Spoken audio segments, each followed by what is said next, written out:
تصویری تجزیہ: مسجد حرام میں نمازیوں کے لیے سماجی دوری کی پابندی ختم۔ سعودی عرب میں موجود مسلمانوں کے مقدس شہر مکہ مکرمہ میں نمازیوں کی مخصوص تعداد کی پابندی کو ختم کر دیا گیا ہے۔ مسجد حرام اب پہلے کی طرح اپنی اصل حالت میں بحال کر دی گئی ہے۔ کورونا وائرس وبائی امراض کے آغاز کے بعد نمازیوں نے پہلی بار کندھے سے کندھا ملا کر دعائیں مانگی۔ اس تصویر میں سماجی فاصلہ رکھنے کے لیے لگائے گئے نشانات کو ہٹایا جا رہا ہے۔ اس تصویر میں مسجد حرام میں نمازی کندھے سے کندھا ملا کر نماز ادا کر رہے ہیں۔ اس تصویر میں نماز فجر کے دوران لی گئی نمازیوں کے بغیر فاصلے کی خوبصورت تصویر۔ اس تصویر میں نمازیوں کو بیت اللہ سے قدرے دور کھڑا کیا گیا ہے، جبکہ کعبے کے گرد گھیرا لگایا ہوا ہے۔ اس تصویر میں سماجی فاصلے کے لیے لگائے گئے بورڈز کو ہٹایا جا رہا ہے۔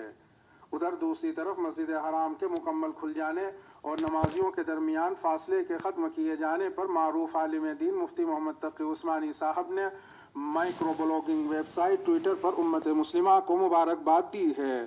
انہوں نے ٹویٹ کیا: اللہ تعالیٰ کا ہزاروں بار شکر کہ مسجد حرام نمازوں کے لیے کھل گئی اور حرمین شریفین میں نمازیوں کے درمیان فاصلہ بھی ختم کر دیا گیا۔ امت کو مبارک ہو۔